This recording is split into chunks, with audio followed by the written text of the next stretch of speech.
souvent, le monde des médias, presse écrite, radio, télévision, médias sociaux de toute nature, de nous faire l'honneur d'être présents au siège du mouvement pour la renaissance du Cameroun ce matin, à l'occasion de la conférence de presse que le directoire de notre parti a décidé de donner aujourd'hui. Normalement, la configuration de la salle ne me permet pas d'être entouré des membres du directoire qui devaient être à mes côtés parce que, en général, je parle en leur nom, n'en déplaise à ceux qui pensent pour MRC, on décide seul. Mais un chef a des responsabilités particulières, même s'il endosse des décisions collectives. C'est ce que nous essayons de faire au sein de notre organisation, comme ça se fait dans tant d'autres organisations. Lorsque on fait tribut, rend hommage, ou que l'on respecte la mémoire des morts, ce n'est pas tant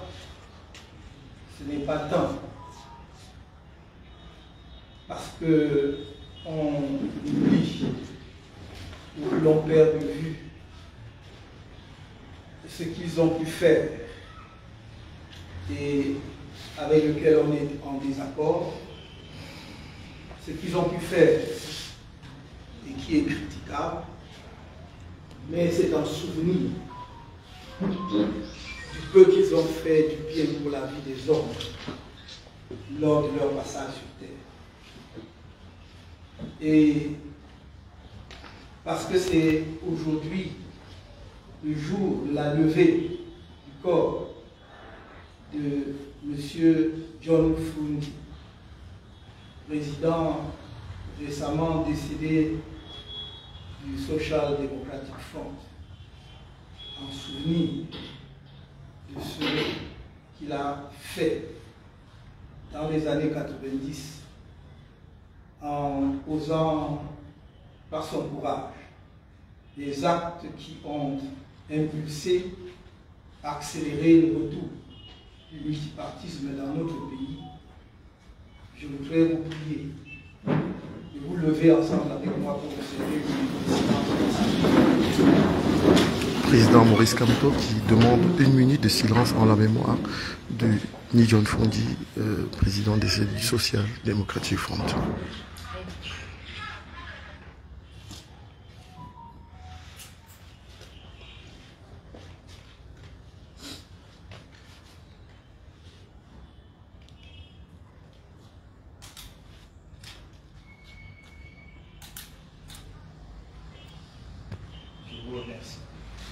Merci à tous ceux qui ont participé à cette minute de silence du MRC en ce jour de la levée de corps de M. Ni John Fundi.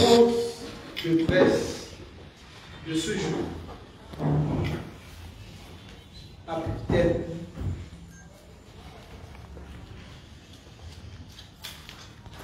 le respect, la question du respect du calendrier électoral au Cameroun.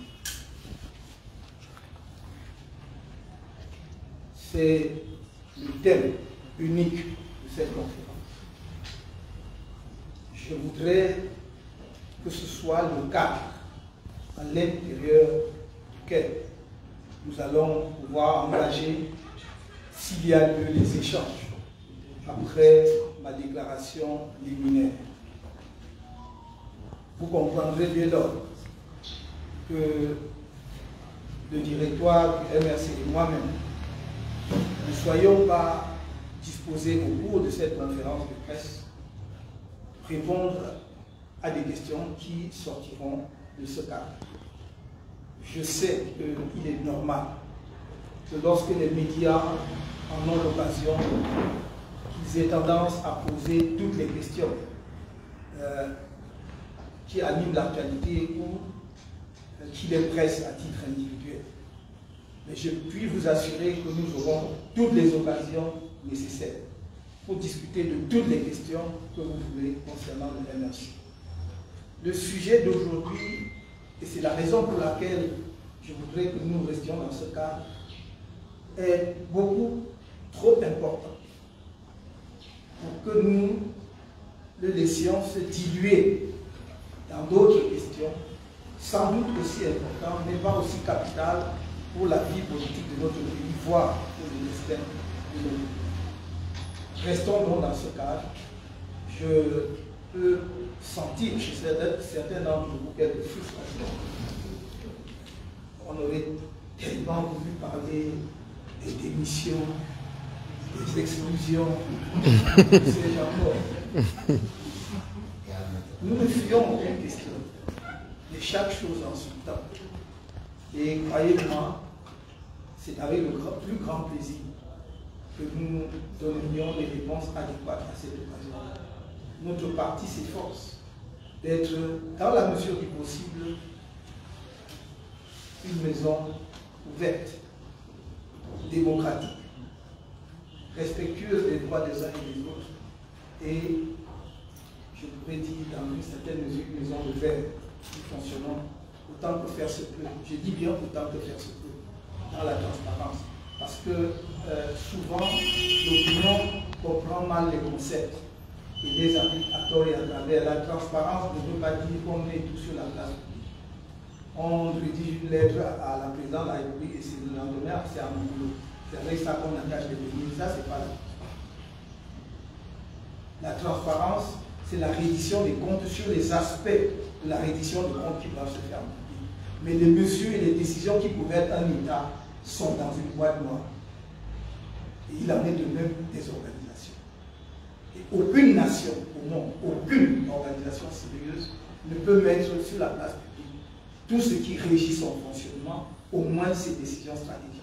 Je voudrais aussi que vous, de la presse, qui avez charge d'éduquer l'opinion, nous aide à expliquer cela. Parce qu'il y a beaucoup de personnes qui sont militantes aujourd'hui, y compris dans notre propre parti, qui n'ont pas eu d'expérience militante avant et donc qui ne savent pas toujours très bien. Et donc il y a une profusion de concepts dans le débat public et on a tendance à vouloir les utiliser à tort et à travers. Liberté d'expression, démocratie, transparence, et tout. Mais ça s'applique quand et où?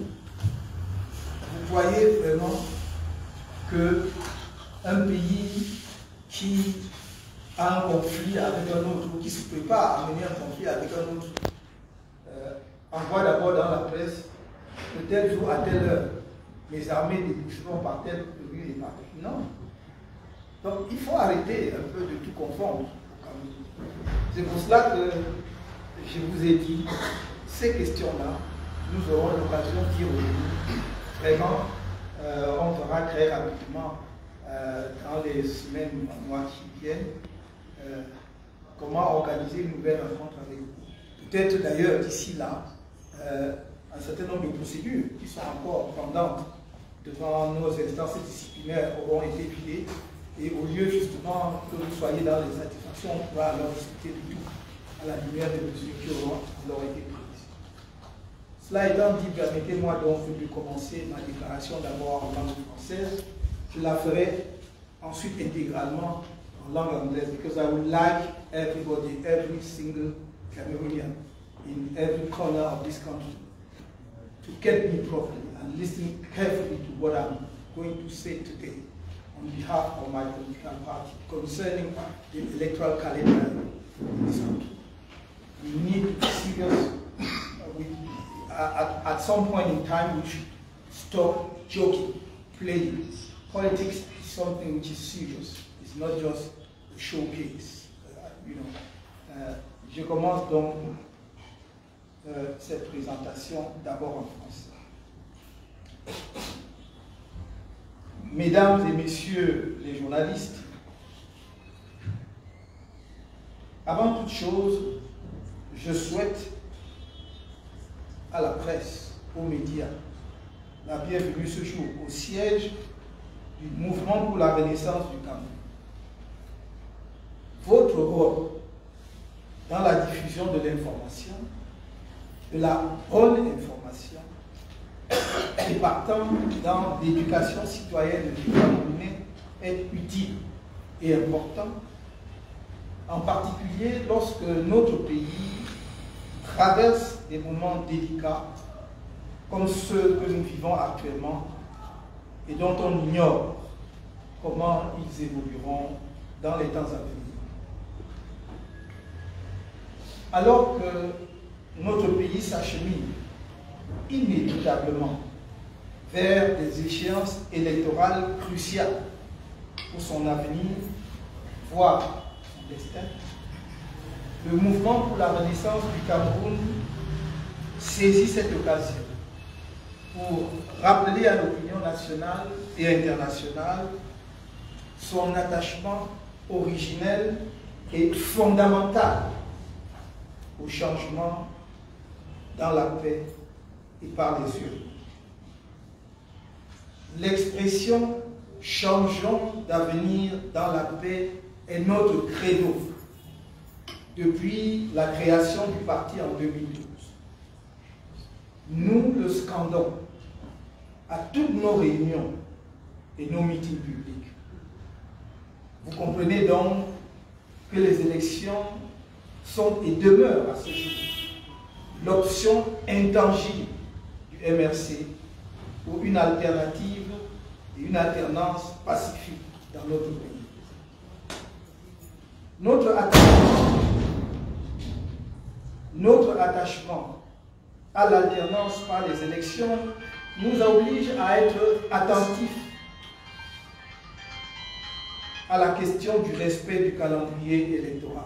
Bien entendu, dans un pays où le calendrier électoral est connu de tous les acteurs politiques et où l'organisation des élections respecte ce calendrier, le problème ne se pose pas. Par contre, dans un pays où le pouvoir en place a pris l'habitude détestable de reporter les élections et d'entretenir volontairement le flou sur le calendrier électoral, cette préoccupation trouve toute sa résonance et sa justification.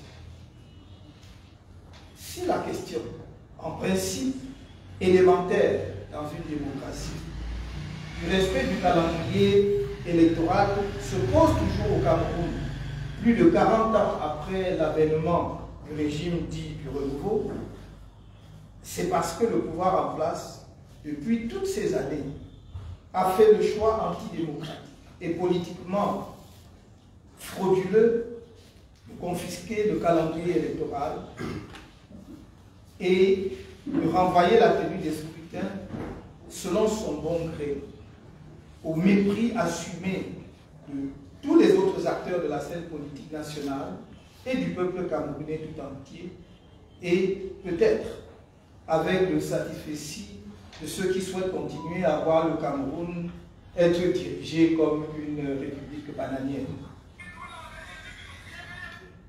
Dans ce contexte d'obscurantisme et de lâcheté du régime RDPC, où la politique et en particulier les élections se font par embuscade, la position de notre parti est claire et solennelle. Le mouvement pour la renaissance du Cameroun exige le respect du calendrier électoral pour la tenue des élections législatives et municipales en 2025. Rien ne peut justifier le report des élections législatives et municipales. Nous allons le montrer à travers 5 arguments principaux qui ne prétendent d'ailleurs pas à l'exhaustivité. Premièrement,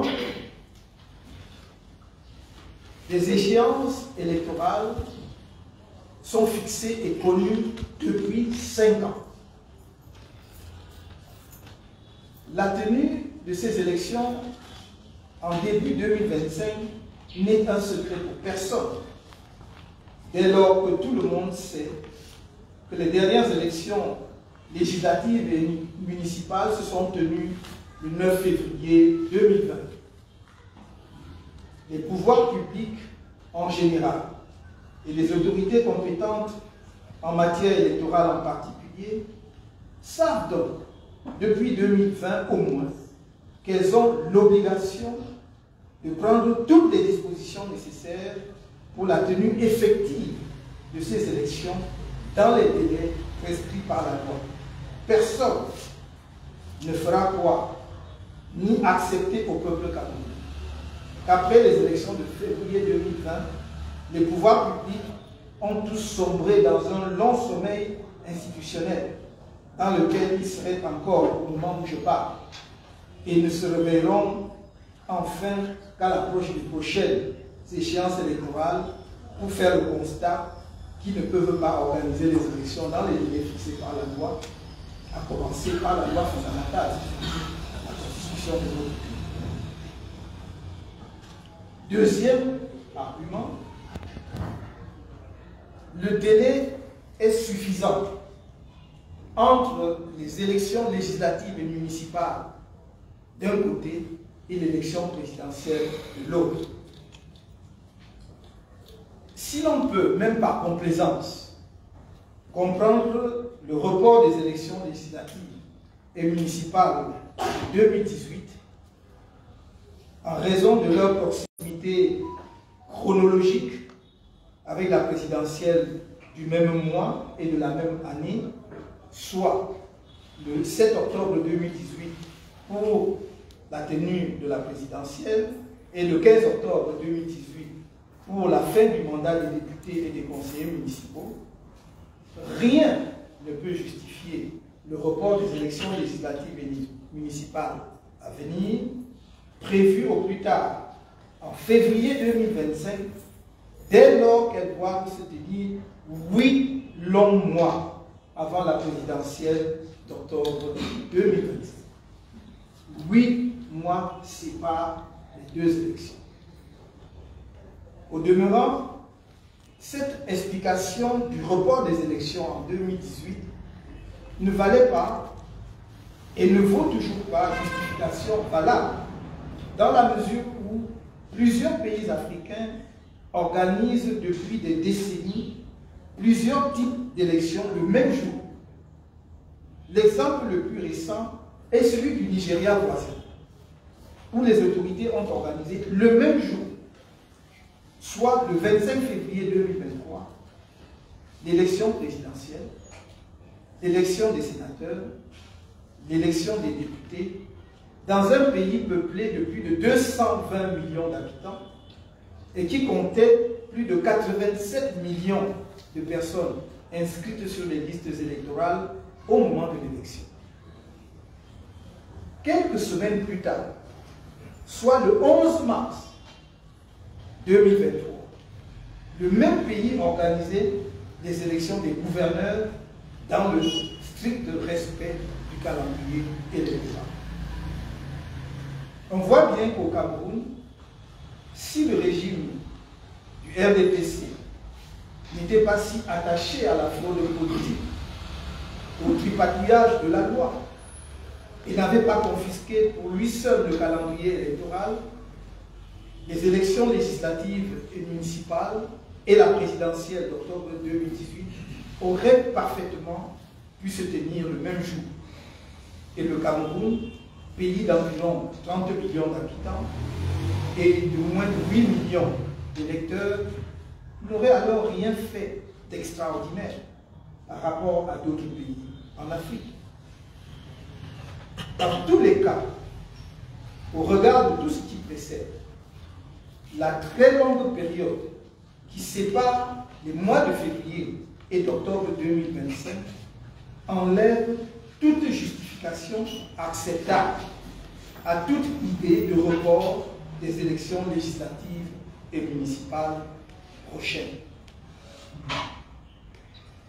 Dans leur calcul politique mesquin, qui n'ont aucun souci de la démocratie, ni du respect des institutions, ni de la volonté du peuple camerounais, le pouvoir et le RDPC veulent à chaque fois que la présidentielle ait lieu avant les législatives et les municipales, espérant ainsi avoir le bénéfice de la dynamique de la présidentielle qu'ils ont le fol espoir de gagner. Mais c'est bien parce qu'ils ne cessent de jongler avec le calendrier électoral en prorogeant à chaque fois le mandat des députés et des conseillers municipaux, qu'ils en arrivent toujours à une situation où les législatives et les municipales tombent avant la présidentielle. Car le mandat présidentiel étant de 7 ans et celui des députés et des conseillers municipaux de 5 ans, la même situation se reproduirait en 2032. Il faut donc respecter les échéances électorales telles qu'elles s'imposent à la lumière des derniers scrutins. Troisième argument, le report des législatives et des municipales serait, sous l'angle juridique, sous l'angle du droit constitutionnel, une forfaiture. Une forfaiture, c'est la trahison de son serment par celui qui a prêté serment. Je vous rappelle que le président prête serment d'être le garant du respect de la Constitution au moment où il entre en fonction. Et je vais donc montrer pourquoi. L'article 15, alinéa 1er de la Constitution, dispose que l'Assemblée nationale est composée de 180 députés, je cite, élus au suffrage universel direct et secret pour un mandat de 5 ans. Fin de citation. Telle est la règle énoncée par la Constitution de 1996, qui n'était d'ailleurs assortie d'aucune possibilité de dérogation, jusqu'à la révision constitutionnelle, pour le moins controversée, d'avril 2008. Cette révision constitutionnelle a ajouté l'alinéa 4 à l'article 15 qui dispose, je cite, « En cas de crise grave ou lorsque les circonstances l'exigent, le président de la République peut, après consultation du président du Conseil constitutionnel et des bureaux de l'Assemblée nationale et du Sénat, demander à l'Assemblée nationale de décider, par une loi, de proroger ou d'abroger son mandat. » Fin de citation. L'article 15, alinéa 4, prévoit donc une mesure dérogatoire exceptionnelle, applicable au cas de crise grave ou de circonstances dictées par une situation, qui ne peut pas être ordinaire, c'est-à-dire relever de la gestion ordinaire ou routinière de l'État. Le même raisonnement vaut en ce qui concerne les conseillers municipaux. En adoptant une pratique de prorogation systématique, car n'oubliez pas que déjà en 2007, il y avait une prorogation. En 2018, il y a prorogation. Si nous le faisons en 2025, nous serions donc dans une situation de prorogation systématique. En réalité, nous transformerions le mandat des députés et des conseillers municipaux d'un mandat de 5 ans, prévu par la Constitution. C'est la Constitution, en un mandat de 6 ans et demi de 7 ans. Suivez donc très clairement notre raisonnement. Donc, en adoptant une pratique de prorogation systématique des mandats des députés et des conseillers municipaux, on transformerait l'exception en règle et on porterait en conséquence atteinte à la Constitution que l'on prétend appliquer et dont les principaux devoirs du président de la République est, au terme de l'article 5, alinéa 2, de veiller au respect. En conséquence, même si le président de la République était pressé par ses camarades du RDPC de proroger à nouveau les mandats des députés et des conseillers municipaux, il ne devrait jamais perdre de vue qu'au terme de la Constitution, il est, avant toute autre considération, président de la République, chef de l'État, incarnant l'unité nationale et garant du respect de la Constitution. Il devait dès lors leur répondre qu'il ne saurait les suivre dans leurs errements sans commettre une forfaiture qui engagerait sa responsabilité, la sienne et la sienne seule, devant la loi et devant l'histoire, car il violerait le serment qu'il a prononcé lors de son investiture à ses fonctions. Quatrième argument, l'argument financier ou budgétaire n'est pas pertinent, car le report coûterait plus cher à l'État. Le respect du calendrier électoral, contrairement à ce que l'on pourrait penser et que le régime fait croire, permet à l'État de faire, ne permet pas à l'État de faire des économies budgétaires. Si l'on considère le premier report, ou le dernier plus exactement, le dernier report de 18 mois pour le mandat des députés et des conseillers municipaux, l'État avait dû, en conséquence, supporter durant cette période de 18 mois des charges supplémentaires de fonctionnement de l'Assemblée nationale, des 180 députés qui siègent à l'Assemblée nationale, ainsi que des 360 communes que compte le Cameroun. Cela fait près de 35 milliards pour l'Assemblée nationale, environ 25,2 milliards pour les communes et 2,08 milliards pour les communes d'arrondissement, soit au total 60 milliards de francs CFA de dépenses de fonctionnement, montant largement supérieur aux ressources budgétaires nécessaires pour l'organisation des élections législatives et municipales. L'argument de la contrainte budgétaire, souvent avancé par certains pour soutenir le report des élections, est donc inexistant.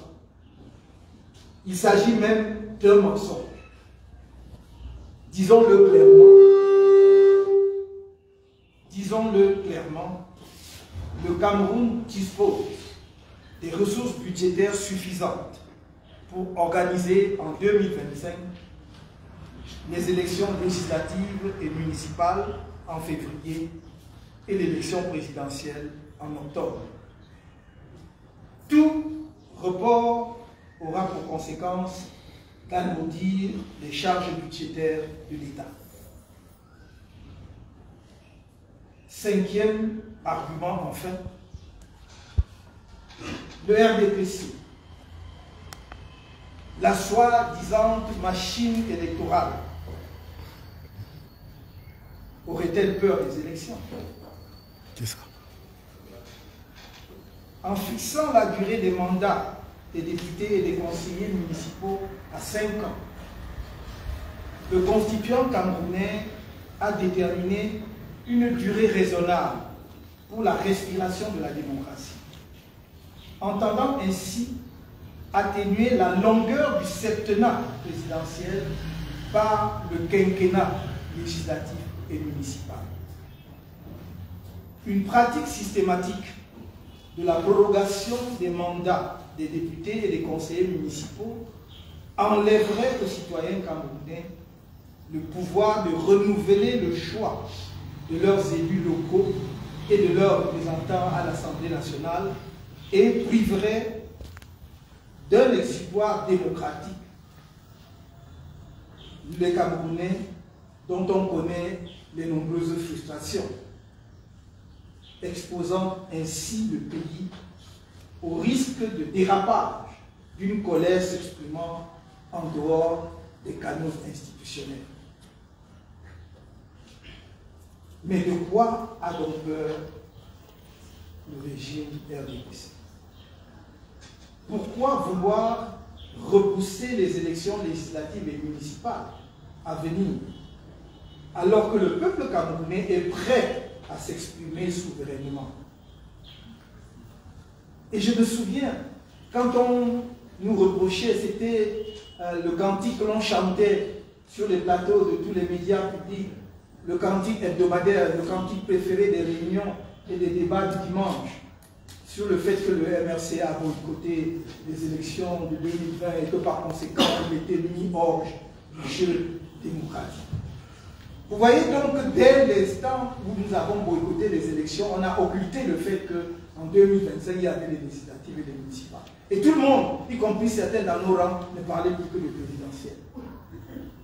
Oh, Kanto est méchant. D'ailleurs, il a boycotté parce qu'il ne pensait qu'à la présidentielle. Non! Notre parti et son organe dirigeant savaient et sait qu'il y a des élections législatives et municipales en 2027. Et que le MRC ne prendra pas à ces élections.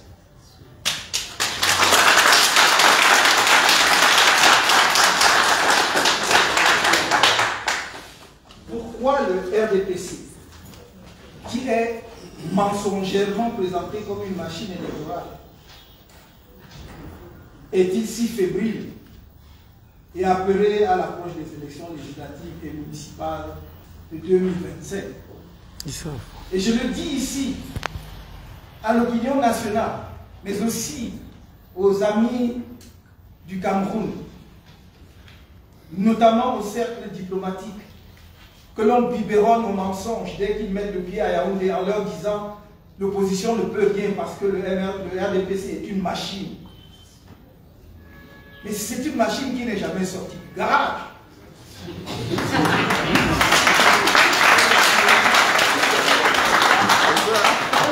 Chanter tant et si bien que lorsque vous rencontrez certains diplomates étrangers, ils vous disent oui, mais enfin, comment allez-vous faire parce que le RDPC est une machine. Et voilà que cette machine se dégonfle comme une baudruche devant la perspective électorale. Nous sommes prêts pour les élections.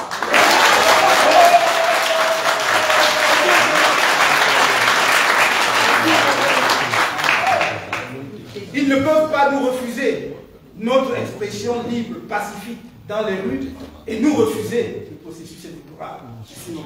Ils ne peuvent pas. S'ils veulent que le jeu politique camerounais se fasse ailleurs, alors il se fasse ailleurs, mais sous leur responsabilité.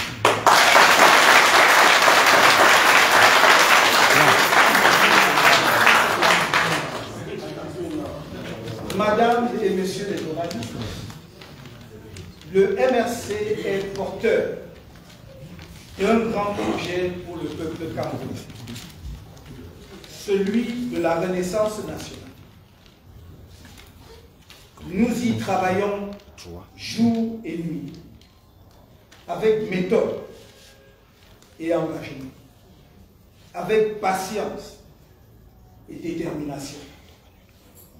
Nous le faisons car nous avons la conviction profonde que notre Cameroun est possible. Et les attaques du régime en place, qu'elles soient directes ou déguisées, nous rassurent que nous sommes sur la bonne voie. Comme je l'ai dit il y a quelques mois, nous serons de toutes les batailles électorales à venir. Notre engagement à servir notre peuple est irréductible. Nous le servirons très prochainement dans les conseils municipaux, à l'Assemblée nationale, à la présidence de la République.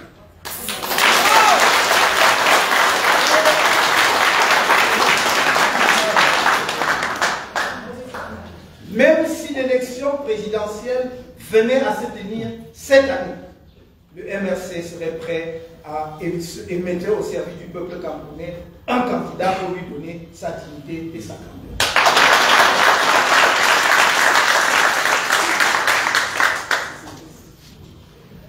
Le président de la République en fonction avait, le 9 février 2020, personnellement critiqué devant les médias le boycott lancé par le MRC lors de ces élections. Non seulement ce boycott avait été suivi massivement par près de 80% des électeurs, et on ne le dit jamais assez, mais nous allons le dire pendant toute la période qui vient, que vous vouliez l'entendre ou pas. 80% du boycott en 2020, il va falloir que vous y habituez, comme il faudra que vous vous habituez. Quand je dis vous, ce n'est pas les journalistes, ceux qui nous écoutent, qu'on s'habitue au fait que, n'en déplaise à tous les contenteurs, le candidat du MRC a gagné l'élection présidentielle de 2018.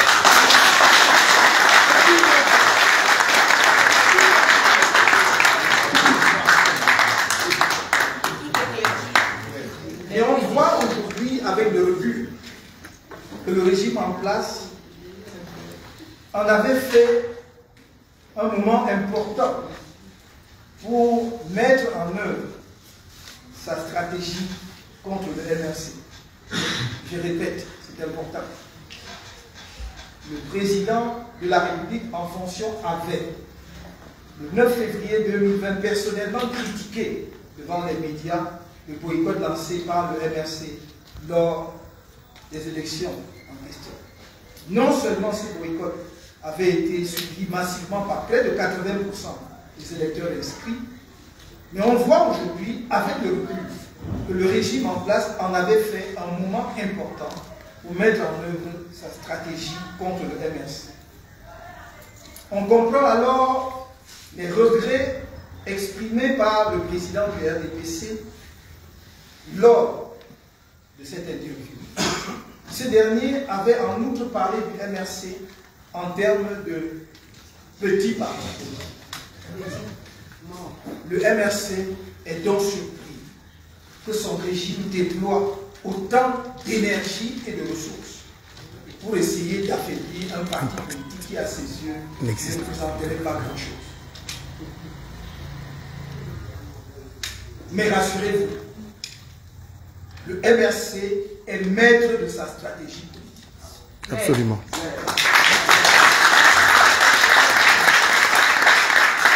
Il n'attend pas les félicitations du RDPC, qui est son adversaire politique. Le MRC est seul juge de l'opportunité de ses actions en tant que parti politique. Et maintenant, il le redit clairement à l'opinion publique. Nous prendrons part à toutes les élections à venir, à commencer par les législatives et les municipales de 2020. Le MRC prend à témoin l'opinion nationale et internationale sur la responsabilité entière et totale de ceux qui s'activent à l'avènement d'une alternance politique au Cameroun en dehors du cadre institutionnel tel que prévu par la Constitution. Toutes les personnes impliquées dans ce funeste et sombre projet, à quelque niveau que ce soit, en assumeront toute la responsabilité. Dans tous les cas, le peuple du changement se tient d'ores et déjà prêt. Vous pouvez m'en croire.